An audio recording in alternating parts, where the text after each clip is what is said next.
Okay, in a separate video, we look at how we got the data for how fast our bubble is moving through a tube of viscous liquid, like oil or glycerol or ethylene glycol. Now we're going to graph that and have Google Sheets or Excel. You can use either program, but we're going to use Google Sheets. We're going to show how we can get a graph to be easily made from this data now that we have it, and how we can also get that graph to tell us the speed of the bubble. Basically, since the graph is going to be distance versus time. That's going to be like distance is your rise, time is your run. Rise over run is the slope. So in this case, our rise over run is distance over time, which is the speed. So the slope of the line is going to be the speed of the bubble. So if we can get the graph to tell us the slope of the line, it will tell us the speed of the bubble. Okay, so our graph should look something like this when we're done with it. And I've kind of prettied this one up a little bit, so it doesn't need to be quite as fancy. But we should have some points that go through a pretty consistent line. It's okay if your dots aren't perfectly on the line.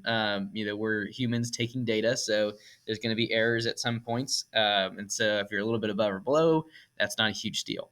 The line that's going to get drawn through here is called a trend line, which means that it is a line that goes through the trend of the points or the pattern of the points. So they don't need to be perfectly lined up. It will draw kind of a line of best fit to best fit your data. So we'll still get a straight line out of our points, even if they're not exactly perfectly lined up. That should be fine. Okay, and we should get an equation of the line that should tell us the speed of the bubble in centimeters per second. So let's take a look.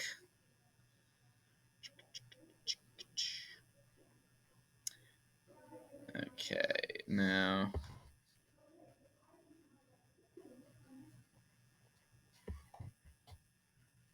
turn off the red circle thing because that was going to bother me.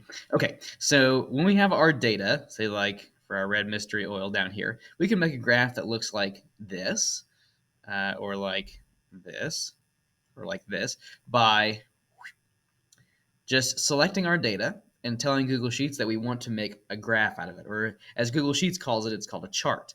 So all you have to do is click on one of your cells and click and drag to include all of the data that you want and the titles of those data. So we want to include this time and distance thing so that Google Sheets kind of knows ahead of time what we're trying to measure on these axes, on the up and the down, on the left and the right. Okay, that will kind of give us labels on our chart without us having to physically type them ourselves, which is nice. The less work we have to do, the better. So click and drag and select all of these.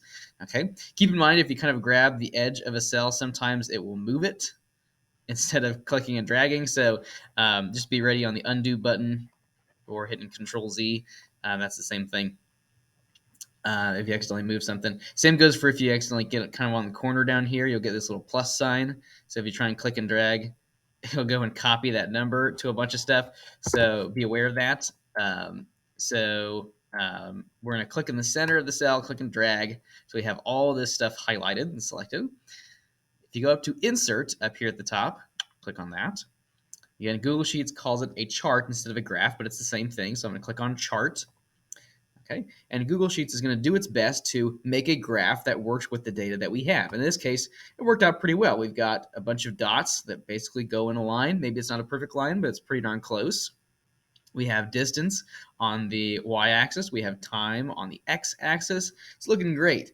It's already got it kind of measured out, so we have kind of our axes that fit the graph, so we don't have to figure out like, what's the farthest point here? How do I want to divvy this up? How do I, plot a point that's, in between those tick marks? And, what if it's a decimal? That's even tougher to mark. So it takes away a lot of the kind of boring part of actually making your graph. Okay. Now, let's see here. If you don't get a graph that has dots like this is called a scatter chart. So if you don't automatically get a scatter chart, maybe Google Sheets is like, oh, you want a bar graph? Not really. Then all you have to do is click up here with chart type and go and find something with a bunch of dots. That's a scatter chart. You might have to scroll down a little bit for it, but it should be there. Scatter chart. Okay, and you can do that for many chart types. So even if it gives you something weird like a pie graph or something like that, it's like, oh, that's not what I want. What I like to do is click and go looking for scatter, and that's your dots. Okay, so we've got our dots. Now we need them to go in a line. So if we go to customize, we're kind of done setting up the graph. So we're going to get out of setup. We're going to customize so we can customize the graph we've set up. Then we're going to go to series. Series is like our set of data here. So if we click on series, it gives us a whole bunch of options. Like you can change the color. So like since this is the red oil, maybe I'll change it to the red color. So that way I can kind of keep track of which graphs I've done. If you ever lose this panel, don't freak out. Okay, all you have to do is double click on your graph and it comes right back. Okay, so anytime you lose this panel and you need it back, just double click on your graph anywhere and it should come back. And go back over to customize, go back over to series. Okay. So the color changing is kind of optional, just for funsies. You can also change your point types, and you can like change it to diamonds instead of circles or hexagons and all kinds of crazy stuff. I'm just gonna leave it as circles for now. But that's just kind of the fun stuff.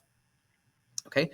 The important thing we need here is a line to go through these points, and that's called a trend line. So if you check box that trend line there, okay, that'll pull a line through the trend of our points.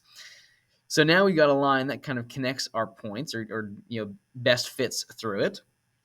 The other thing we need to get from this is the slope of this line. So not just drawing the line itself, but also saying how steep or how shallow it is, how high up or how flat it goes, because that should tell us what our rate of distance per time is, what our speed of the bubble is. So if we go down here a little bit, choose label. Okay, if you go to use equation when you click on this label button, it'll give you an equation of this line here. Okay, so you might have an inkling of like an equation of a line in algebra, if you've ever taken it, where it's like y equals mx plus b. In that y equals mx plus b, your y is your distance, your x is your time, your b is your y-intercept. In other words, a fancy way of saying how high up or low down on the graph you start. So in this case, our trend line is going a little bit down below 0, 0. It's negative 0.05, so it's kind of going down below, but it's pretty darn close. Okay, and then this 3.4 that's multiplied to the x is our m, or it's our slope. Okay, so this 3.4 is saying how much up you have to go before you go a certain amount to the right.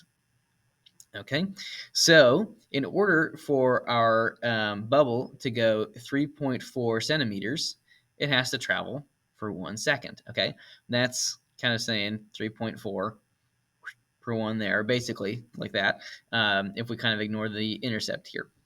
So in short, the slope is just this 3.4 in front of the x. Okay, this is the slope of our line. And in this case, the slope is our speed because the slope is distance over time, rise over run, okay, and distance over time is speed. So this 3.4 is your distance over time. So the speed of our bubble is 3.4 meters per second, or sorry, centimeters per second. So if you have that 3.4 there on your graph, you have the speed. So we have all our data graphed out. We've got a line that goes through them, and we've got an equation of the line that tells us how fast the bubble was moving, which is basically what we want out of this. Okay, the last thing I'm going to do is change the name of my graph just by double clicking up here. Let's see if I can. Okay, so now I can go over here, which is title text, and change this. I'm going to say red mystery oil, just again so I can kind of keep track of which graphs I've done and which graphs I still need to do. Okay, when I'm done with this graph, I can just scooch it on over out of the way somewhere, and I can go on to make another graph. Okay, now if you don't end up using all these points, like the blue one does, say like in the red one here where you've got like only some of them, you only highlight the data that you need. So I don't need to go and highlight all 20 points of data or all 20 seconds of data here just because I wrote it out to 20. I mean, I kind of got to decide that. So if I only use this much data, I'm just going to plot this much. I'm just going to chart this much. So if you end up coming short on some of these, don't worry about it. Just graph what you have. So let's go through one more example. So we're going to do the blue mystery oil. I click and drag so I can select all that data, insert, a chart. Okay, there's all my data points. They're already there for me. It's already a scatter chart, and if I needed to, I could just click chart type and just go find scatter and click on that. Now I've got my graph set up. I'm going to go to Customize and go to Series. Scroll on down, hit Trend Line. So I've got a line that goes through my points. And then finally, I just have to go down here to Label, say Use Equation, so that I get this equation of the line here. This 1.3 is my slope. In other words, the speed of the bubble. So this bubble is going 1.3 centimeters per second. Okay, since we got centimeters per seconds, this is 1.3 centimeters per second. And again, I could go and change the name of this graph. So I could say maybe blue mystery oil, something like that. Okay, and I'm done with that graph, and I can move it out of the way. Okay, so once you get the hang of this, these go really fast. Okay, go and select your data, insert, chart.